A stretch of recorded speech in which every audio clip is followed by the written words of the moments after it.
Salut, salut! Aujourd'hui, j'ai deux questions à te poser. La première est celle-ci. À quel point ton passé impacte ton présent? Et la seconde, qu'est-ce qui motive vraiment tes actes? Écoute cette histoire.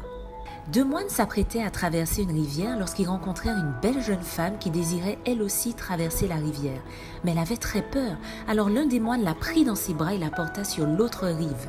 Son camarade était furieux. Il ne dit rien, mais il bouillonnait à l'intérieur. C'était interdit. Un moine bouddhiste ne devait pas toucher une femme. Et non seulement il l'avait touchée, mais il l'avait portée dans ses bras.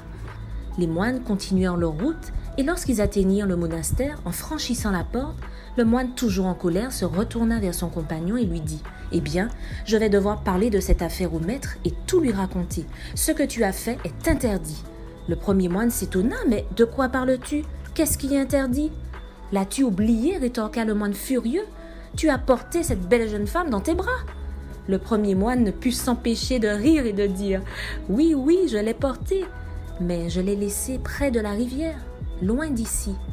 Mais toi, es-tu encore en train de la porter ?» Cette histoire fait réfléchir, n'est-ce pas?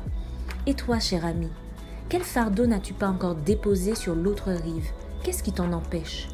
Pourquoi ne pas laisser le passé au passé?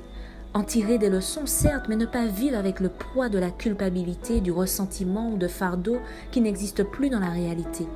Attention à ne pas confondre une foi vivante et un formalisme sans vie.